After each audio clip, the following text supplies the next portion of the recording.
মধুর সম্পর্ক। কোরআন, কোরআন ভিত্তিক জীবন যার হবে তার জীবন হবে বরকতের জীবন।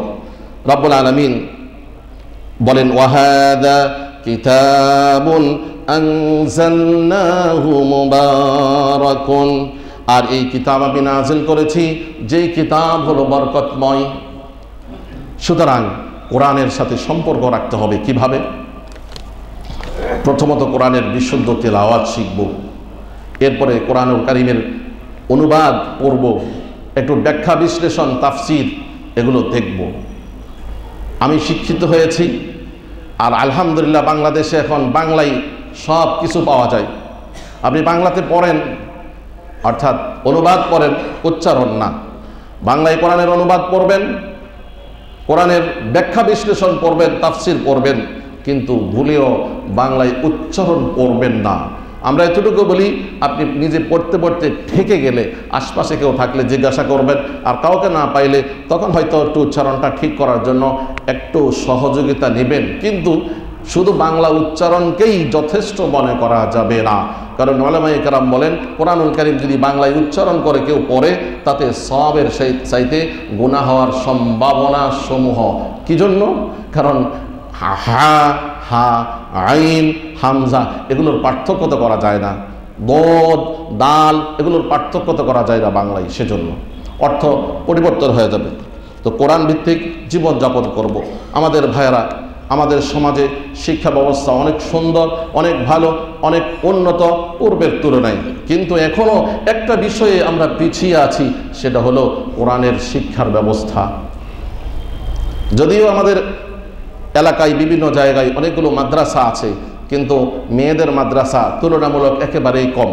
যাই হোক, আমরা চেষ্টা করব ইনশাআল্লাহ আমাদের পক্ষ থেকে, যেটা আমাদের পক্ষে দায়িত্ব, আমাদের সেক্টরের ভাইদের বিশেষ করে মেয়েদের কোরআন শিখার সেরকম ভালো কোনো ব্যবস্থা নেই। আমরা ইনশাআল্লাহ খুব শীঘ্রই আপনাদেরকে জানাবো কিভাবে এটা ব্যবস্থা করা যায় সেক্টরের ছেলেদের এবং মেয়েদের।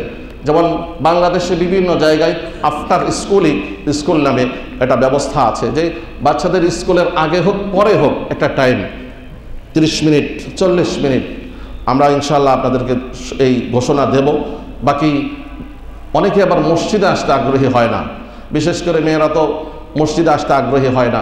এজন্য সেক্টরের মাঝে কোনো এক জায়গায় যদি আমরা একটা স্পেস পাই, প্রয়োজনে আমরা নিজেদের তত্ত্বাবধানে আমি নিজেই পড়াবো ইনশাআল্লাহ, কারণ এটা আমাদের দায়িত্ব। যদি কেউ এরকম থাকেন, সুযোগ করে দিলে আমরা একটা টাইম ঘোষণা করব, যেই টাইম আমাদের বাচ্চাদের স্কুলের পরে, স্কুল থেকে যখন তারা চলে আসবে সেরকম একটা টাইম, একবারে A to Z, একবারে লো লেভেল থেকে উপর পর্যন্ত। যারা বয়স্ক আছেন আপনাদের জন্য কত সুন্দর ব্যবস্থা আমাদের মসজিদে রাখা হয়েছে। দুঃখের বিষয় হলো অল্প কয়েকজন নামে মাত্র, ম্যাক্সিমাম আমরা কেউ এখানে শরিক হই না। তো এই জন্য যদি কোনো বাহিরে কোনো পরিবেশ করা যায় যেখানে সবাই ইজিভাবে শরিক হতে পারেন, আমরা চেষ্টা করব সেই ব্যবস্থাও নেওয়ার জন্য। কারণ প্রথমত এটা আমাদের দায়িত্ব, আপনাদেরকে দিন শেখানো, কোরআন শেখানো। এরপরে হলো আপনাদের দায়িত্ব কুল্লুন মাসউলুন, আপনারা সবাই, আমরা সবাই আল্লাহর কাছে জিজ্ঞাসিত হব। আপনি হবেন কেন আপনি শিখেননি, আর আমি হব হে ইমাম আপনি কেন তাদেরকে শিখান নাই, দুইজনেই ধরা খেয়ে যাব। এজন্য প্রত্যেকে চেষ্টা করব যাতে আমরা আমাদের দায়িত্বগুলো আদায় করতে। আল্লাহ তাআলা আমাদের সবাইকে তৌফিক দান করেন, আমিন। 4 নাম্বার হলো দান সাদাকা। যতটুকু আছে আপনার জীবনে বরকত আসার জন্য একটা উপায় হলো দান করা। দান করা শুনলেই আমরা অনেক সময় মাথা খারাপ হয়ে যায় আমাদের। না, আপনি 1 টাকা দান করেন সেটাও দান, বরং 1 লক্ষ টাকা দান করার চাইতে 100 টাকা যেটা একেবারে আনন্দ চিত্তে মন থেকে হয় সেটা আল্লাহর কাছে অনেক দামি। এই দানটা আপনি যারা কোরআনুল কারীম স্টাডি করেন দেখবেন তাহাজ্জুদের সালাতের কথা আসছে, যে যারা সেই গভীর রাত্রে ঘুম থেকে উঠে যায় আল্লাহর ভয়ে এবং দান করে, তো সেই সময় আপনি কোথায় দান করবেন? এই জন্য ওলামায়ে কেরাম পরামর্শ দেন যে আপনি মসজিদে যেরকম ছোট দান বক্স আছে আপনি বাসায় একটা দান বাক্স রাখবেন। ওই তাহাজ্জুদের আগে হোক পরে হোক ওখানে আপনি 10 টাকা ঢুকায় রাখেন। এইভাবে 15 দিন পর 20 দিন পর আপনি খোলেন, কিছু একটা অ্যামাউন্ট হলে ওই অ্যামাউন্টটা গিয়ে কোথাও দিয়ে দেন, মাদ্রাসাতে দেন, মসজিদে দেন, বা আপনার আত্মীয় স্বজনদের মধ্যে যারা গরিব আছেন তাদেরকে দেন। তাহলে কি হবে, দৈনিক দান করার মতো একটা আমল আপনি করার সুযোগ পেয়ে যাবেন।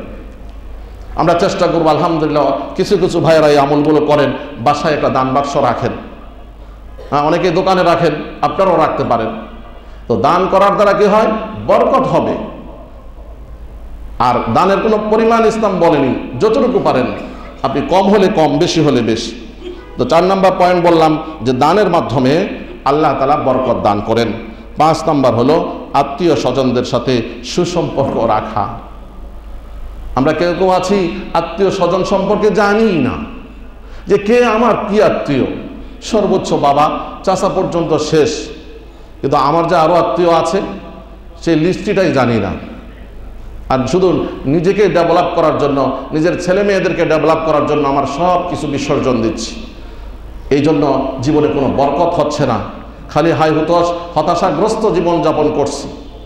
তাই বরকত আসতে হলে আত্মীয় স্বজনদের সাথে সুসম্পর্ক রাখতে হবে, খোঁজ খবর নিতে হবে, মিনিমাম ফোনে হলেও কথাবার্তা বলতে হবে, সুখে দুঃখে তাদের সাথে যে কোনো জিনিস শেয়ার করতে হবে। 6 নম্বর পয়েন্ট হলো ঘুমের অভ্যাসকে চেঞ্জ করতে হবে। অনেক দেরিতে ঘুমিয়ে আবার অনেক দেরিতে ঘুম থেকে ওঠা, ফজরের সময় ঘুমে থাকা, এটা বরকতকে দূর করে। ভোরে ভোরে ঘুম থেকে উঠতে হবে, বিশেষ করে ফজরের আজান বা তারও আগে ঘুম থেকে উঠতে হবে। ফজরের নামাজ যদি কাজা হয়, ওই লোকের জীবনে বরকত আসবে না। বলতে পারবেন হুজুর তার জীবনে তো ব্যাংক ব্যালেন্সের অভাব নেই, দেশে বিদেশে অনেক কিছু করেছে। এটা বরকত না। বরকত হলো আসল বরকত, যেই বরকতে আল্লাহ তাআলা তার মধ্যে প্রশান্তি দিবেন, ওই প্রশান্তি তো তার মধ্যে নেই। সে তো শুধু নিজেকে চোর চোর ভাবছে, আর যেই কোনো সময় ভয়ে আতঙ্কে থাকে। তো এজন্য ভোরে ঘুম থেকে উঠতে হবে। আল্লাহ রাসূল দোয়া করছেন, আল্লাহুম্মা বারিক লি উম্মতি ফি বুকুরিহা, হে আল্লাহ আপনি আমার উম্মতের ভোরবেলায় বরকত দান করেন। বলবেন হুজুর অফিস তো 10টা থেকে শুরু, আমি আগে আগে ঘুম থেকে উঠে কাজ লাভ কি?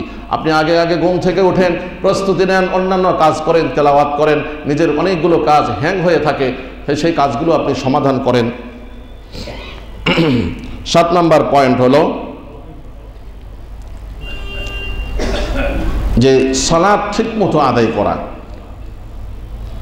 5 ওয়াক্ত সালাত যদি একান্ত জামাত ছুটে যায় তো নিজে হলেও ওয়াক্ত মতো আদায় করা।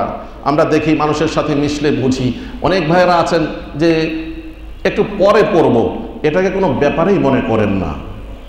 2 ওয়াক্ত 3 ওয়াক্ত একসাথে করে পরে আসারের পরে পড়ে নেন। একেবারে যারা পড়ে না তাদের চাইতে এই শ্রেণী অনেক ভালো। তবে আমরা একেবারে বেশি ভালো হব, কারণ হাদিস দ্বারা বোঝা যায় সালাত কাজা করলেও অনেক বড় গুনাহ, সেজন্য কাজা করব না। অনেক সময় সামান্য অজুহাতে যে রাস্তায় জ্যাম, নামাজ কাজা করে ফেলি না। একজন মুমিনের উচিত সবসময় তার ড্রেস পাক পবিত্র থাকবে। যদি আপনার কোনো অজর আপত্তি থাকে, আপনি আপনার ব্যাগের মধ্যে একটা পাক পবিত্র কাপড় রাখেন। যদি নামাজের সময় হয়ে যায় আপনি ওই কাপড়টা চেঞ্জ করে এটা পরেন।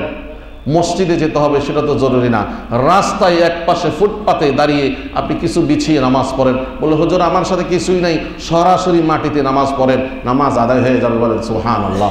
আমাদের রাসূলকে আল্লাহ তাআলা অনেকগুলো বৈশিষ্ট্য দিয়েছেন, তার মধ্যে একটা বৈশিষ্ট্য হলো সারা পৃথিবীকে রাসূলের জন্য আল্লাহ তাআলা মসজিদ বানিয়ে দিয়েছেন। সুবহানাল্লাহ। আগের যুগে ইহুদি ধর্মে, খ্রিস্টান ধর্মে এই সালাত আদায় করতে হলে নির্দিষ্ট জায়গায় যেতে হতো। আর আল্লাহ তাআলা আমাদের নবীর জন্য, আমাদের নবীর উম্মতের জন্য এই সুবিধা দিয়েছেন যে সালাত আদায় করার জন্য মসজিদে যেতে হবে না, যেখানেই পারে পবিত্র জায়গায় নামাজ পড়ে নিতে পারবে। আবার এখান থেকে আমরা ভুল বুঝবো না যে ফরজ নামাজও যে কোনো জায়গায় আদায় করব, মসজিদে যাব না, তা না। আপনি মুসাফির, তখন তো জামাত আপনার জন্য ওয়াজিব না। আপনি রাস্তায় আছেন, আশপাশে কোনো জায়গায় মসজিদ নাই, ওখানেই পড়ে নেন, এটা মুসাফিরের জন্য বলছি। কিন্তু আপনি যখন আপনার এলাকায় থাকবেন তখন তো আপনি জামাতের সহিত নামাজ পড়বেন। আপনি যখন আপনার অফিসে থাকবেন তখন তো আপনি আশপাশে মসজিদে কিংবা অফিসে জামাত করবেন। যিনি মুসাফির তার জন্য বলছি। মহতারাম দিনী ভাইরা, 8 নম্বর পয়েন্ট হলো সর্বাবস্থায় আল্লাহর উপরে ভরসা করা। তাওয়াক্কালতু আলাল্লাহ। মুমিনের জীবনে অনেক চেঞ্জ আসবে, অনেক চ্যালেঞ্জ আসবে, অনেক পরিবর্তন আসবে, অনেক পরীক্ষা আসবে, কিন্তু আমাকে হতাশ হতে হবে না, আল্লাহর রহমত থেকে নিরাশ হওয়া যাবে না। আমি সব সময় তাওয়াক্কালতু আলাল্লাহ, আল্লাহর উপরে ভরসা করব। এই জন্য ম্যাক্সিমাম সময় বেশিরভাগ এই দোয়াটি পাঠ করার জন্য চেষ্টা করব আমরা, কি তাওয়াক্কালতু আলাল্লাহ, তাওয়াক্কালতু আলাল্লাহ, তাওয়াক্কালতু আলাল্লাহ, এই দোয়াটি পাঠ করার চেষ্টা করব। 9 নম্বর হলো ইস্তেগফার। যারা জীবনে বেশি বেশি ইস্তেগফার করবে তাদের জীবন বরকতময় হবে, তাদের জীবনটা ধন্য হবে। যে অবস্থায় মৃত্যু চলে আসবে আসুক, সব সময় ওই ব্যক্তি রেডি থাকতে পারবে।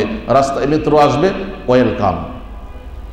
হাদিসে আল্লাহ রাসূল বলেন, মান লাজিমাল ইস্তেগফার, যারা ইস্তেগফারকে জীবনের সঙ্গী করে নেবে আল্লাহ তাআলা তাদেরকে যেই কোনো মুহূর্তে সংকটময় পরিস্থিতি আল্লাহ তাআলা তাদের জন্য মুক্তির ব্যবস্থা করে দিবেন। সুবহানাল্লাহ।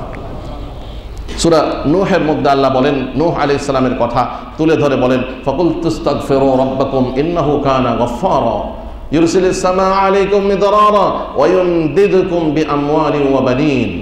আল্লাহ তাআলা যারা বেশি বেশি ইস্তেগফার করে তাদেরকে আল্লাহ তাআলা জনবল দিয়ে, অর্থশক্তি দিয়ে, অর্থবল দিয়ে, অর্থাৎ যত প্রকারের সাহায্যের প্রয়োজন আছে আল্লাহ তাআলা তাদেরকে সাহায্য করেন। সুবহানাল্লাহ। 10 নম্বর পয়েন্ট বললাম, হলো সালামের প্রচার প্রসার, বেশি বেশি সালাম দেওয়া। আপনি কি লক্ষ্য করেছেন আমরা যে সালাম দিই, এই সালামে যে আমরা শান্তি এবং বারাকার জন্য দোয়া করি, আসসালামু আলাইকুম ওয়া রাহমাতুল্লাহি ওয়া বারাকাতুহু। কি অর্থ? আপনার উপর আল্লাহর পক্ষ থেকে শান্তি বর্ষিত হোক, আল্লাহর পক্ষ থেকে রহমত দয়া বর্ষিত হোক। এই রহমত এটা কোন জিনিস জানেন? লানত এক জিনিস, রহমত তার বিপরীত। লানত অভিশাপ, তার বিপরীত হলো রহমত। অর্থাৎ আল্লাহর পক্ষ থেকে সব সময় আপনি হেল্পফুল হন, আপনি সব সময় সাহায্য প্রাপ্ত হন। পরবর্তী ওয়ার্ডটি কি? ওয়া বারাকাতুহু, মানে আপনার লাইফ বরকতময় হোক। আপনি তো এই দোয়া তার জন্য করেছেন, এখন তিনি কিছু বলুক আর না বলুক, তার তো উচিত ছিল সেম রিপ্লাই দেওয়া, ওয়া আলাইকুমুস সালাম ওয়া রাহমাতুল্লাহি ওয়া বারাকাতুহু। তাহলে আপনার পক্ষ থেকে আপনি দোয়া পেয়ে গেছেন। কিন্তু আপনার জন্য আরো একটি সুসংবাদ আছে। সেটা কি? যাকে আপনি সালাম দিয়েছেন তিনি যদি উত্তর নাও দেন, কিংবা শুধু মুখ নাড়ছে, কিংবা ওয়া আলাইকুম বলছে অথবা ওয়া আলাইকুমুস সালাম বলছে, তার জন্য জরুরি ছিল, ওয়াজিব ছিল আপনি যতটুকু বলছেন ততটুকু বলা। কিন্তু ফেরেশতা আপনার এই সালাম দেওয়ার সাথে সাথে ফেরেশতার পক্ষ থেকে জবাব চলে আসবে, ওয়া আলাইকুমুস সালাম ওয়া রাহমাতুল্লাহি ওয়া বারাকাতুহু। হাদিসে আসছে, ফেরেশতা যদি কারো জন্য দোয়া করে, যেহেতু ফেরেশতা নিষ্পাপ মাসুম, আল্লাহ তাআলা সাথে সাথে ফেরেশতার দোয়া কবুল করে নেন। সুবহানাল্লাহ। তাই এই সালাম বেশি বেশি দেব, তাহলে জীবন বরকতময় হবে। পয়েন্টগুলো আবার রিপিট করছি। 1 নম্বর হলো ঈমান এবং তাকওয়ার গুরুত্ব দেওয়া, প্রত্যেকটা ভালো কাজ বিসমিল্লাহর সহিত করা, কোরআনুল কারীমের সাথে সুসম্পর্ক রাখা এবং দান সাদাকা করা, আত্মীয় স্বজনদের সাথে সুসম্পর্ক রাখা, অত্যন্ত ভোরে ভোরে ঘুম থেকে ওঠা, আর আপনার সালাত ঠিকমতো আদায় করা, আর আল্লাহ তাআলার প্রতি ভরসা রাখা, সব সময় ইস্তেগফার বেশি বেশি করা এবং সালাম দেওয়া, সালামের প্রচার প্রসার করা। এই 10টি পয়েন্ট, এগুলিকে বলা হয় মাফাতিহুল বারাকা, এগুলিকে বলা হয় বরকতের চাবিকাঠি। যার জীবনে এই 10টি আমল থাকবে ইনশাআল্লাহ তার জীবন বরকতময় হবে।